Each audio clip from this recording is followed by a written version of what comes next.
What's up, guys? We're back. I've kind of just got this Obsidian Flames as a prop.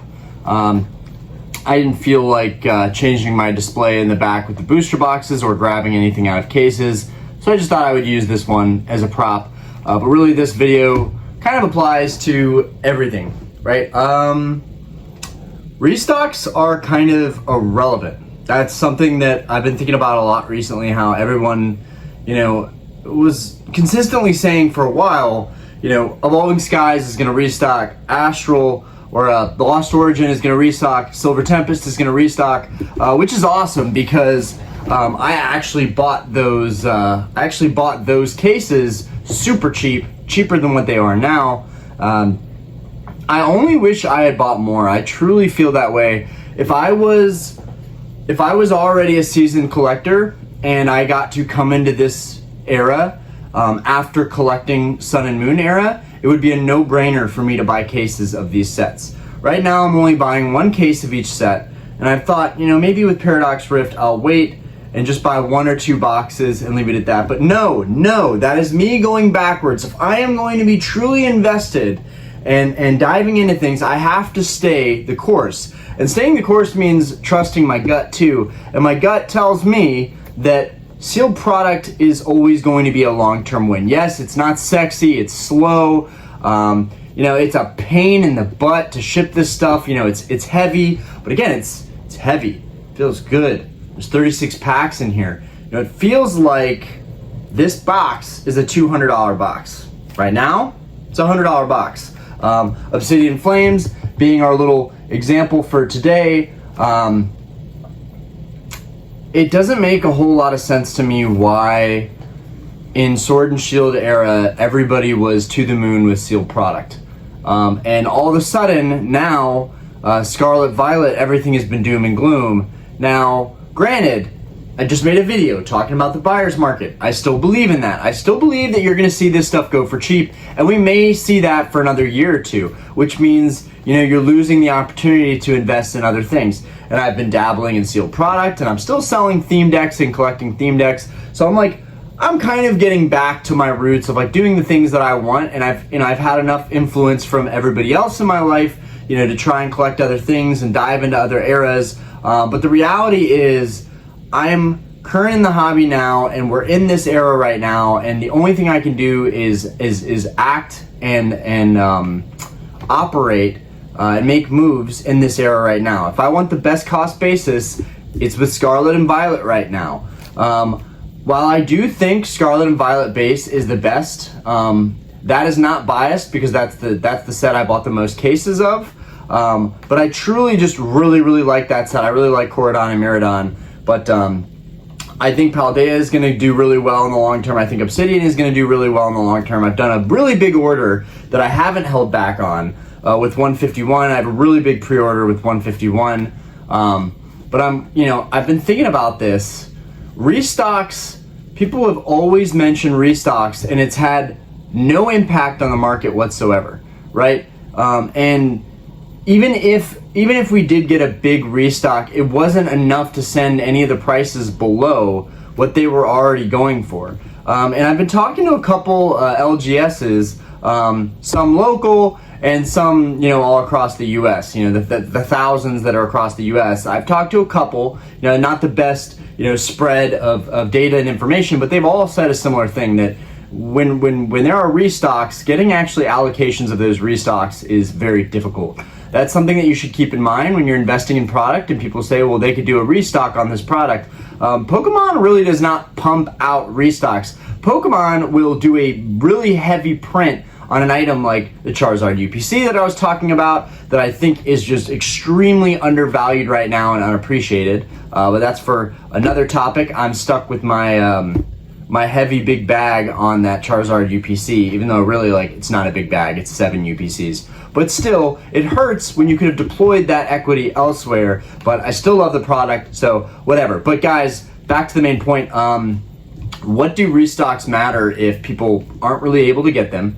The price doesn't really swing and fluctuate, it doesn't crash when there's a restock. When there's a restock, the price, from what I've heard, from the information I've gained, not that I've seen it firsthand, because when there were restocks, I didn't go onto eBay and go, oh my God, I need to check my Silver Tempest. I need to check my Lost Origin. I need to make sure that I'm not, I didn't get screwed on those. No, I'm still up on those even after the restocks. And granted, you have to talk about the weight of these things and the shipping costs and the time and the opportunity costs. All that is really important. But fundamentally, for the average collector, to be in the average mindset of the consumer as well, who is just going to buy this stuff when they want to. They're not necessarily going to be very in tune with cost basis, right? They're not going to be looking at the sold listings, right? The average consumer is just going to buy the set when they're ready to buy the set, when they come into the hobby. And if that means that they come into the hobby during the next era and they're like, man, I really want to open Obsidian Flames. I heard that there's 3 Charizards in that. And they don't, they weren't around in the time when we're all like, oh my God, there's 3 Charizards in this set? What is going on? Like no one even cares about Obsidian Flames. Obsidian Flames is Schmidian Flames. Like, no one gives a rat's hoot about Obsidian Flames, really. Like, that's what it feels like right now. But down the road, it's not going to make a difference how we feel. It's only going to make a difference what that consumer is feeling. And if they're wanting to go in and buy this box for $150, which, as someone who came into Sword and Shield, I came into Sun and Moon, but I didn't care for Sun and Moon, and that's I made a huge, colossal mistake not caring about Sun and Moon. I regret it big time. If I could go back, I would have bought cases of Sun and Moon. I would have been all in. I didn't know what cases were. I didn't know you could buy cases. I didn't know that booster boxes were really only to be had from really good LGSs or from eBay, or from like a Hills Wholesale, like just a wholesale online company. I didn't know about any of that because I was the average consumer. So, but I had a chance with Sword and Shield, and I did pretty good. I have like roughly 50, 60 booster boxes. So I did pretty good with Sword and Shield. I bought a ton, and that's not counting the ETBs or the special collection boxes or the UPCs. I have a ton of sealed product. None of it that makes me a whale, but I got to thinking, like, if restocks really kind of don't matter, right? If restocks are kind of irrelevant when it comes down to the long-term play of sealed product, then why aren't we pushing people to actually make it more sustainable and win in this hobby by investing in the sealed product more heavily? We've gone from everything is going to the moon to, things are settling. And I've been a part of that. It would be hypocritical of me to say that, I'm all bullish on Pokemon, because I'm not. I think Pokemon is struggling right now. And I think that as good as this set is, there's just not the same pull. There aren't the same variables. We aren't stuck in our house like during COVID, during the pandemic. We're not stuck watching streamers. Now, if you're watching YouTube, if you're watching streamers, you're doing that just because you enjoyed it in the first place, which is great. This hobby, nothing has changed for the person that's in this hobby for the right reasons. Even if you're trying to make a little bit of money and see it as an investment, as long as you enjoy it, as long as you're enjoying what you're doing, who cares? But I think the vast majority of people that want to figure out how they can manipulate things and make money off things and do the quick flips, and not realize that it really is going to be like a 1, 2, 3, 4, 5 year horizon until you actually are making serious, potential speculative gains on these things. I think those people are not coming back and have come and gone, and they have been pillaged and plundered with their wallets and their shiny plastic credit cards. It's been rough for those people. And I've been one of those people. I've been one of the people that, overspent, over-leveraged, and thank goodness I'm not in that situation. I was able to, basically justify everything very quickly by selling everything on my Mercari and my eBay, and that served me wonders. That has been great. I've learned how to be an online seller. I'm very thankful for that. I would highly recommend it if you need to liquidate or get some equity back. I would say right now is not a great time. I'm doing it anyways. I'm still going to continue to sell products, but I think it's a terrible time to be a seller right now. And you're just going to have to accept whatever you can get. Even with some of the cards I have listed, I'm like, am I really gonna take this offer and take like a 10% hit on this card? Let's do it, come on. I'm learning as I go, and I overspend on that card, and I will never overspend on that card again. It's all a learning process. And the same goes with watching the sealed investment market of like these booster boxes. I think, you know, it's a learning curve with all of it, but okay, if we saw all the Sword and Shield boxes, if they're all like over 150 now, and Chilling Reign is such a great example. I remember being in one of my LGSs and I was like, $80 a box, like, but it's Chilling Pain. Like the perception, the public perception is so powerful that it can actually influence you to make poor decisions. Even when you have the right idea and you're on track, you let everybody else decide what's best for you, and that's messed up, right? So it was called Chilling Pain, you know, one of the early Sword and Shield sets, which features incredible, amazing alternate art. You know, it's got the Fire Chicken King Blaziken. I mean, it's gorgeous. That card's gorgeous, and it's got so many others that I recently showed in a pickup haul video that I did. But that box was 80 bucks, guys. It was 80 bucks. We've beaten this topic to a dead horse overall in the community. Maybe not on this channel, but I've been thinking a lot about that $80 price point. Could we ever get back to that? I had hopes. I sent out offers for Scarlet and Violet base. No one would sell me base Scarlet and Violet for a $500 case, but I guarantee there's people out there now that would sell Scarlet Violet base cases for $500. People thought I was crazy.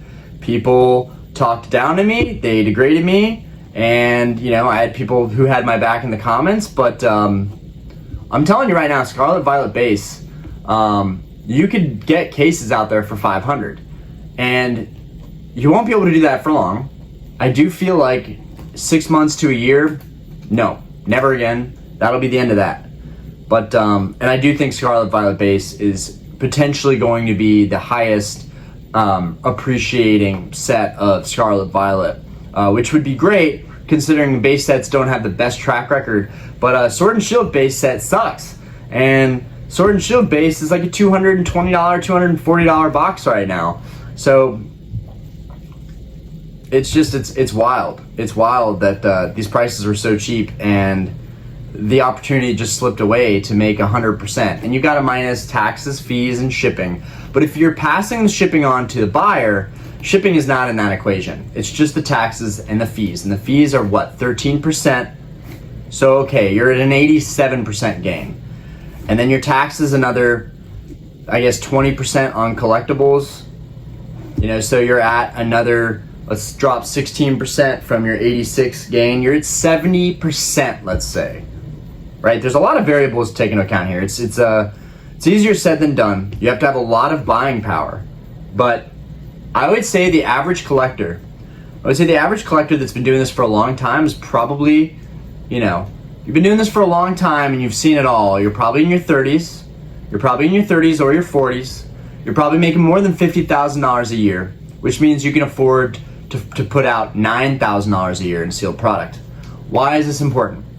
Because 3 main sets come out per year, or at least I'm pretty sure, and you've got your expansion set, but even including the expansion set in there, cases are $600. Maybe you can get them for less. Cases are $600. You buy 5 cases, like I did with Scarlet Violet base. You buy 5 cases. You're out $3,000. Oof, that hurts. It does, it hurts. It's a lot of money going out. You gotta sit on it, you gotta wait. But I also really like Scarlet Violet base, so I'm okay to do that. I like the product that I'm buying in. That's important, guys. If you enjoy what you're investing in, it's very easy to do so. I actually don't enjoy, you know, opening all the packs, making all this trash, making all this garbage, having to clean everything up after, having to binder all my cards. I mean, it's fun when it's all said and done, but when you're doing it, when you're down in the dirt, in the trenches, cleaning up your trash, cleaning up your open packs, putting your cards in your binder, it's like kind of a tedious thing. It sucks.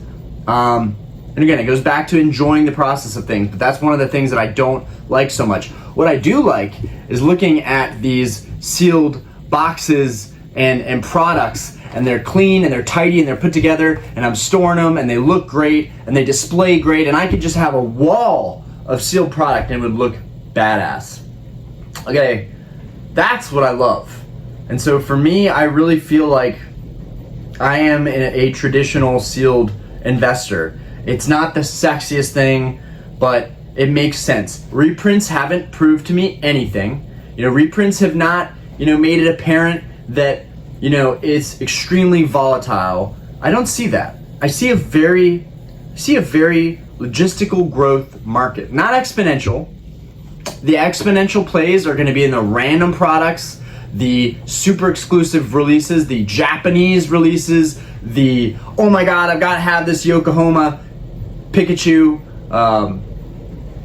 That's what that stuff's going to be. Those are going to be those crazy plays that you could deploy money elsewhere, but there's still risk there.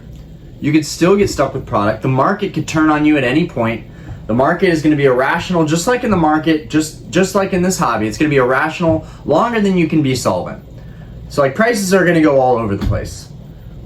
I think it's much easier to just set it and forget it.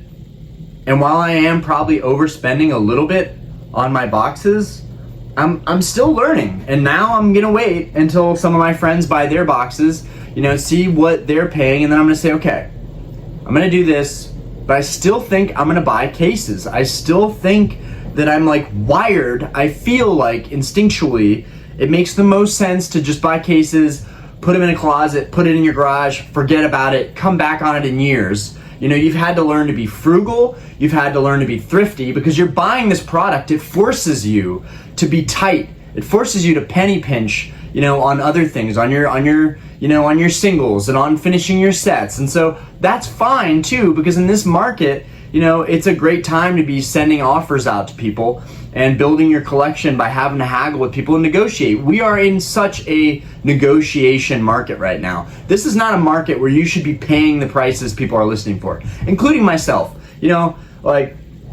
I wouldn't tell anybody to buy my stuff for list prices. If you want to support me, cool. If you want money to go back in my pockets and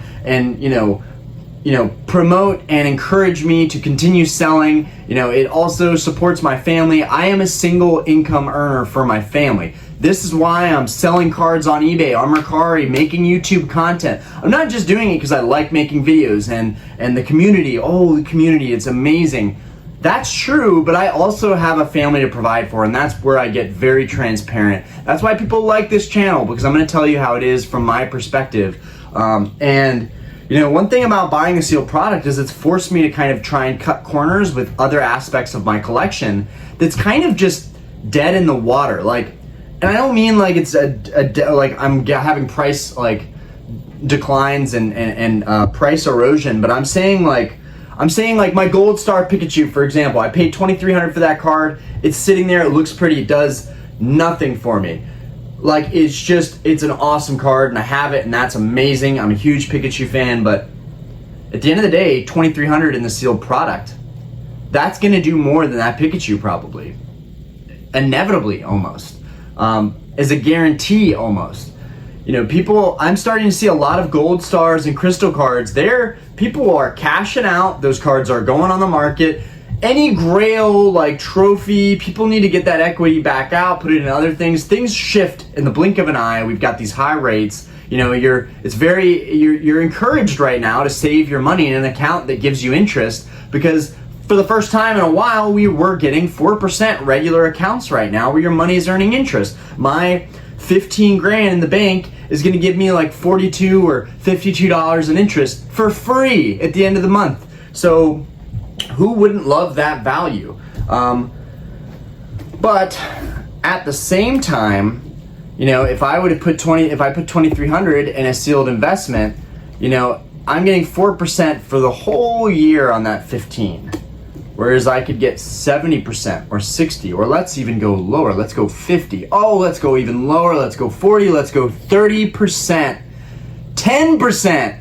It's all better than S&P. It's better than your index funds. It's better than your mutual funds. I am going to get crapped on for this, but I have a Roth, I have accounts, I'm about to start a 529, a college fund for Aspen. I am doing these traditional things. I'm doing the traditional things. I've invested a ton of money in growth tech stocks. I'm now heavily invested in a company that's a battery stock, QuantumScape. Not going to get into that, but I've done all the right things. I have assets. I own my cars. I own my home. I have assets. Watches. It's really great. Sneakers. It's really great because now I'm seeing the correlation, across all the markets. Whenever I'm looking at watches or looking at cars or looking at houses, I'm looking at all these traditional things, traditional assets and investments, and I'm saying to myself, like, dude, you're gonna be a madman that seems ignorant and like he doesn't know what he's talking about by saying, just buy the sealed product and sit on it. Because the reprints don't matter. They don't matter. Pokemon printers go brrr, but it doesn't matter. At the end of the day, down the line, someone else is going to come into the hobby that is your average consumer, and they're going to see this product and they're going to say 3 Charizards, there's a Tyranitar, this looks sick. These great illustration cards in here, this is going to look sick. Red hot embers illuminate the pitch black night, and sparks flare into an inferno as Charizard EX surges forth, which the regular Charizard in the EX in this set is $20. It's ridiculous. Like, this set actually has some money going for it, not even counting like your alternate art or your full arts. Charizard EX surges forth with newfound powers of darkness. And Obsidian Flames is like Darkness Ablaze 2.0. We all know that. But okay. I love the continuity though in Pokemon. I love how they're like kind of keeping things continual, and I think for that reason the consistency and the quality, we can all complain, but this company has done a really good job of always trying to surprise us. It's much easier said than done, and I think they've done a pretty good job overall with Scarlet Violet. I think Scarlet Violet is actually kind of sick. Again, you guys know this, I hate the Terra Crowns. I don't care for that style, or the what's the word for that? The functionality of it, I just don't care. I don't like them. But okay, the glittering terrestrial phenomenon imbues. Look at these words. Imbues some Pokemon EX like Tyranitar, Ice-Q, and Vespiquen with different types than usual, while Dragonite EX and Greedent EX show mastery of their inner strengths. Not to be outdone, Revavroom EX, Melmetal EX, and more Pokemon promise to change the course of battle in Scarlet and Violet. I look at the back of this and I have like no idea, is your average consumer, like I know what these Pokemon are now, but coming back into the hobby, I would look at the back of this box and I'd be like, I have no idea what any of this means. But I know that there's a Charizard on the front of it.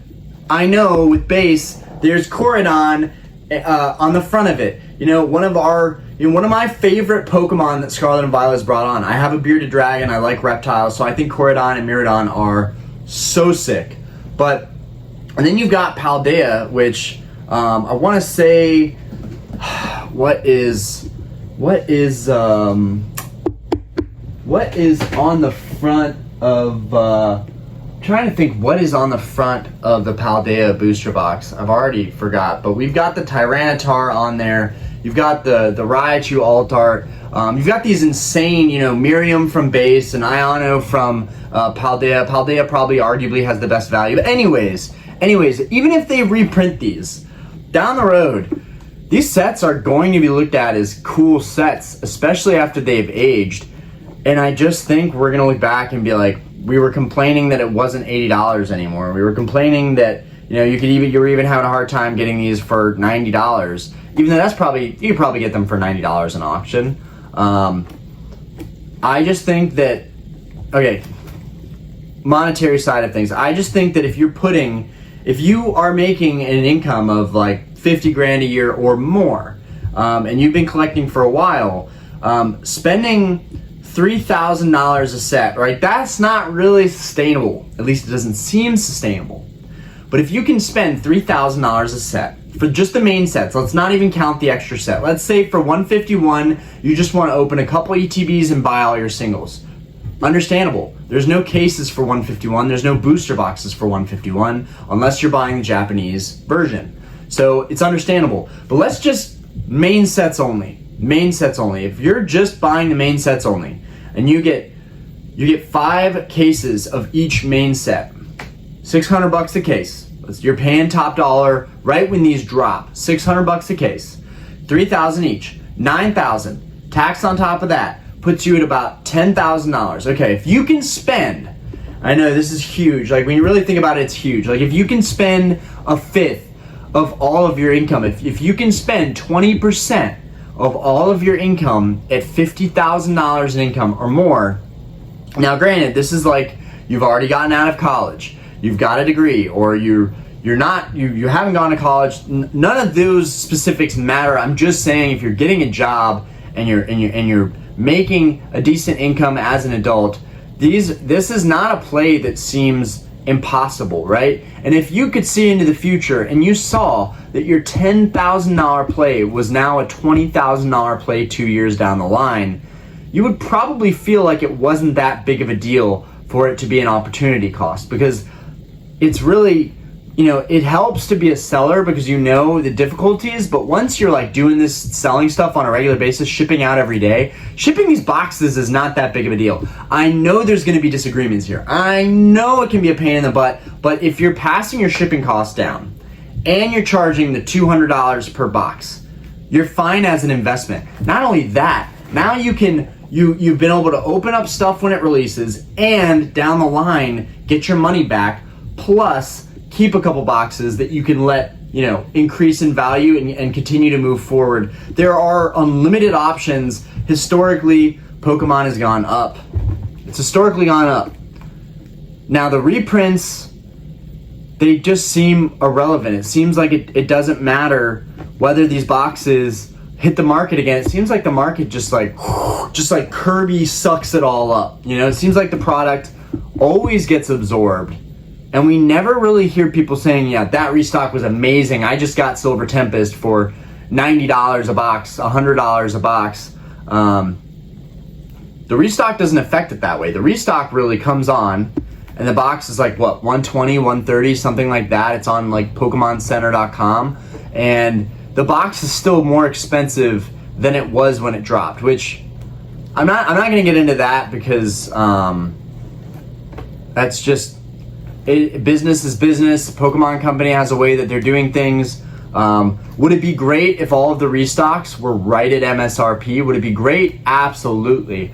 But that's just not the case. Pokemon Co. is pricing with the market, and they're very savvy on that. They're very smart, and they know that the market is not going to pay $160 a box, but they know if they set that price on their website, when all the secondary market clears out, people are going to buy those boxes for $160, and they're already buying those boxes for $160 or $140 or $150. I don't know what it is on Pokemon Center. I only know when I looked at Scarlet Violet base for the first time at Pokemon Center, it was $160 a box, and I was like, oh my god, what's happening to Pokemon? They're just nuking this hobby with this MSRPs. And I doom and gloomed like everybody doom and gloomed when they saw those prices.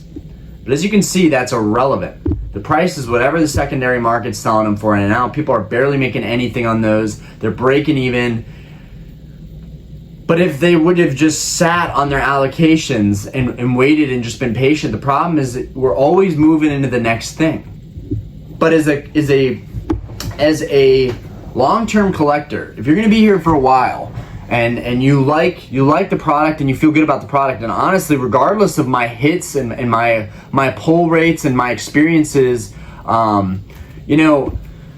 opening the Obsidian Flames ETBs was a perfect example. On the 5th ETB, I got the Charizard Alt Art, and then I was like, oh, Pokemon is amazing, but that was a very biased emotion because I pulled that card. But the reality is that all of my products are a gamble. Everything may or may not have something in it, but that's irrelevant. The chance that there could be something valuable in these boxes, that's what drives these prices. That's what continue to drive these prices. And then the scarcity and people just opening them.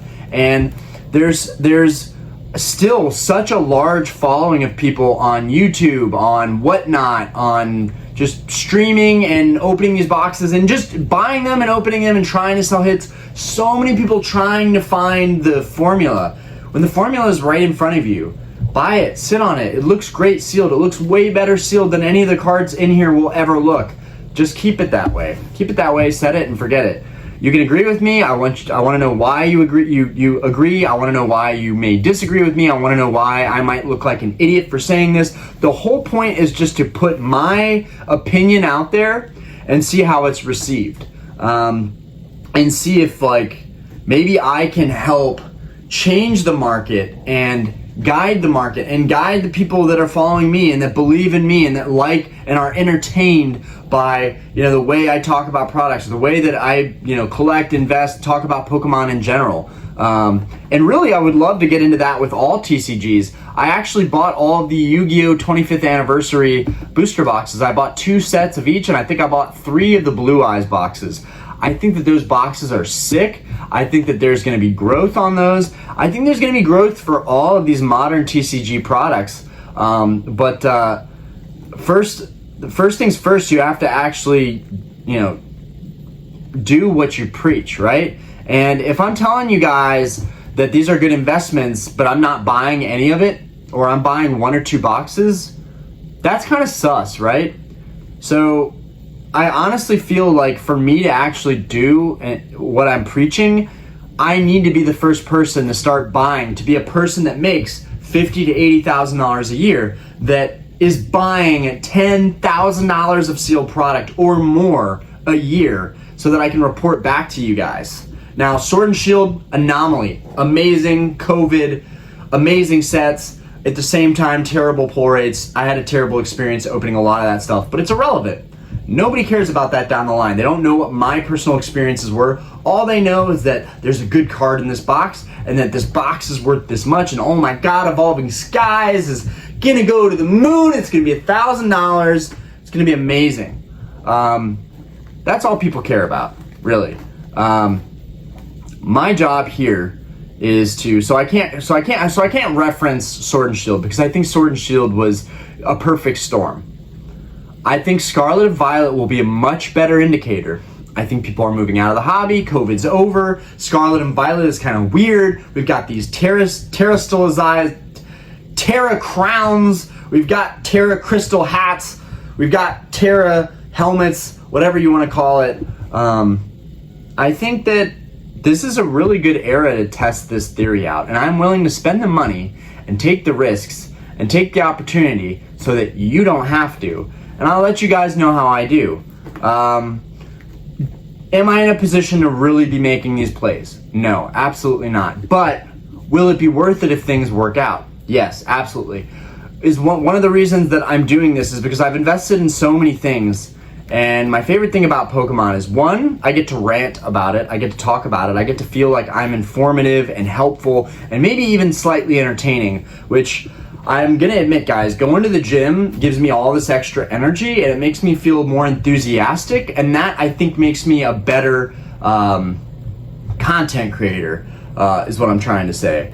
And there's less and less of that out there. You know, people are talking about products, doing openings, talking about certain cards. There's so many avenues that you can do, but the investment side is very real still. And I am not saying that all products are going to the moon, but my job with this channel partially is to lead by example and show you guys that, hey, look, I bought a case of Obsidian Flames. I bought a case of ETBs. I think that they're both going to do very, very well down the road. And I'll report on that in a year or two. Now, granted, these products could start moving at a certain point, right? These products could start moving at a certain point, and when they start moving, you know, you have to ask yourself, like, okay, now that it's hit 130, this thing is projected, like a stock technical analysis, this thing is projected to just go. It's gonna go to 200 next. Instead of being the guy who's like, oh, I'm Mr. Idiot over here, and I'm gonna buy this set for $100 and I'm gonna sit on it for a year or 2 years and we'll see what happens. You know, you're having to sit on that cost, but at the same time, you're not missing any opportunities by I mean, yes, there's the opportunity cost. You're missing stuff that you can invest in. But what if, because you're so set on buying the right price and buying it right when it's going to move, what if you buy it when it hits 200 because you're like, everyone's saying it's going to hit 300, 400, 500. Now you're spending 200 on that same box that you could have just bought at 100 and not had to worry about it, and everybody's got it, and it's not that big of a deal, and it's like, oh, you bought a case of that? Why? It's everywhere. That's why I bought a case of it, because it's everywhere and it's cheap right now, and it might not be the case in a matter of time. Who knows? You know, every day things are changing, the environment's changing. No one has any idea what's going to happen with this hobby in the long term, but we have historical analysis, and we have in the short term a very good picture of what sealed product is going to do. In the vast long term, you know, even better. Like, you know, you've got base set unlimited boxes going for $20,000, and I know that box is probably, this one right here, probably worth $13,000. You know, people are probably not going to pay these insane price points, and that's an important thing to talk about too. If you're going to buy like old boxes, because they're never going to get reprinted, they're never going to be made again. There's so few out of them, but I feel like they've also topped out on their price. I bet it's really hard for those to go up. People have talked about that. I hope I'm wrong. I want to see vintage continue to grow because I love vintage, but these things are dirt cheap now. And from here to $10,000, let's say, there's a ton of room to grow. Do I think that these boxes are ever gonna hit $10,000? No. Do I think that these boxes could hit $3,000 someday? Absolutely, yes. I do think that boxes like this, crappy Obsidian Flames, that everyone hates on or has been hyped about for the Charizards, or it's only got Charizards, or you only care about Charizard, whatever the argument is, I still think that all these sealed products are going to find their way into a upper echelon of collectibles. That they're eventually going to be, you know, 500, 600, 700, and then 1,000, 2,000, 3,000. Even with the stuff from 2010, 2012, all those boxes are around those price points, right? They're around those 5, 6, 7, 8, 9 grand. I don't know if people are spending that for those boxes. Maybe if they have enough ad revenue, maybe if they have enough, you know, their content is so popular that they can afford to just open expensive boxes. But what I'm saying is, this is supposed to be reprint rant, but like, there's so much to talk about in this hobby. It's very easy to get off topic and just rant about things. I hope you guys appreciate everything, but I think reprints are irrelevant. I don't think that they matter. I think that regardless of Pokemon having plans to print a set to oblivion, eventually they're going to move on to the new block. Eventually they're going to move on to the new box. Eventually they're going to try and get your money and attention with the next thing that's coming out, because they have a fire under their butt and they constantly have to capture your attention and get your hard-earned money with their product. But I think it's a smart play to buy the sealed product, sit on it, not worry about it too much, not worry about all the noise of people saying like, well, you could buy in at this price point and then you buy it when it's beginning to really move. Whereas you could deploy that money elsewhere. But if you're deploying your money in so many other things, you know, in stuff that you really love, that you'll really appreciate, that you'll look at every day, I got nothing against that. I love looking at my favorite collectibles every day, my favorite cards, but they're not doing anything for me. They're not working for me. You know, if I'm gonna go all in on Pokemon, if I'm gonna fall in love with, you know, Pikachu and Charizard, then I need them to have my back, you know, financially when, you know, a time comes where I wanna offload some of this stuff and get a little bit of my money back. I want this hobby to work for me in that respect. Yeah, that's pretty much all I got for you folks. Reprints are a ridiculous concept. I don't think they matter that much. I think that people focus too much on the what ifs and speculating instead of just taking the simple risk from what we've seen historically and buying the sealed product. And like, come on, the sealed product looked so good. Like the design of these boxes these days and how the packs are shown on the side, like these boxes are great. Could they do a little bit better with the design? Maybe. But for now, I think Scarlet and Violet is doing pretty good, and I think this is one of the best eras to test this theory out with, because if these boxes go up in value, if Scarlet and Violet actually kills it in the next 2 or 3 years, even if it doesn't do anything for 2 years, it'll be a learning experience. I'm an idiot. I was wrong. People can tear me apart on the internet because they're gonna do that anyways. But like, I've risked so much, like starting the YouTube, doing videos, doing rants every day, learning how to be better in front of camera. I've risked so much to get to this point. Buying like collections and cards and learning the hard way about selling. I've learned so much. What do I have to lose buying the sealed product? And so I want to share that with you guys and say, like, what do you have to lose? You know, if you buy this stuff and you love the hobby and you love collecting, and you might even enjoy opening these products up with your kids later on when this stuff is really expensive and not available, but you were smart, you bought cases of it to enjoy and maybe even make some money off of it. And I think that's awesome, you know, to be able to share that, you know, with the next generations. I have a 2-year-old daughter, so I'm hoping one day I'll be able to share this stuff with her, maybe even give her a box of like every set, you know, give all of my kids boxes from every set, and then they can kind of decide, like, okay, I'm selling all of these so that I can get my first car. Okay, I'm selling these so that I can go to college. You know, I'm not saying that this stuff is gonna be exploding, but I think it's pretty likely that you're gonna have a pretty good return on all of this stuff. I'm still making other plays. I'm still buying stuff and trying to flip it, but there's just this thing that's always right in front of me, and that's the sealed collection of booster boxes. And I would say ETBs, but ETBs just aren't at the. There's not enough pack value in an ETB to really justify the value, and I think that's why a lot of people are worried. I still prefer ETBs for opening. I still like the fact that I have the guarantee of the promo card. I think that it de-risks things a little bit, especially down the road. It'll be really interesting, in particular. Hold on, guys. Hold on. It'll be really interesting in particular to see how the Charmander promo does in the long term. This promo is gorgeous, guys, and they've done such a good job incorporating this as a part of their ETB and Pokemon. And I think this card in particular, you know, could be, you know, a $50, $60 promo, and then if the packs are $10, $12 a pack, right? My $33 ETB, which I'll just have to pass on the shipping cost, but my 33, I can't get this pack back into the, I quit. Okay, there it is.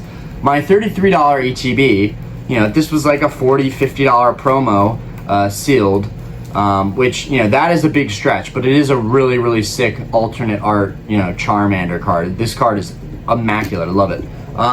But if that was like, it was like $20 to $25. There were sales at $25. So even if this card, you know, didn't hold, you know, up to 40, 50 bucks, even if it was 30 bucks, sealed promo, 5, 10 years old, whatever, even if it was that much and the packs are all $10 or more, you're still gonna have like $120 ETB from a $33 buy, even after like fees, and if you can pass down your shipping and taxes and whatnot.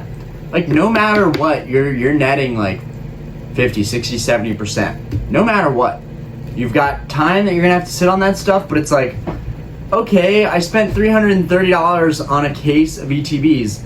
I run and operate a bar, and I bartend 90% of the time. So there are nights where I pull in $300 in tips. So for me, it's like $300. I made that last night in tips. Throw that into a case. I get to open it, have some fun. I get the promos, and then there's some investment value down the road. It's worth it for me. Everybody has a different situation, but I really think that I'm gonna be known for being one of the people that ignorantly talked about how sealed product is a move and did it in one of the riskiest eras that they could do it.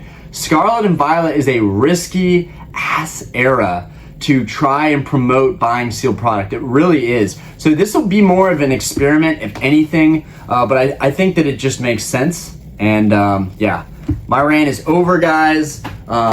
You can tear me apart if you want. You can karate chop me if you want in the comments, or you can let me know that, hey man, I think you made some really good points here. I think that you're doing really good. You know, keep up these videos. They're entertaining to watch. I you know, listen to them, you know, on my drive homes or when I'm mowing the lawn or when I'm sitting on the toilet. I don't know if I said that last time, and I think that's gonna be my new thing because it feels right. But that one's for you, Derek. Anyways, guys, peace out. Have a fantastic day. Buy sealed product, and I would just take into account that one day you're gonna look back and you may regret not doing the simple, easy things. Peace.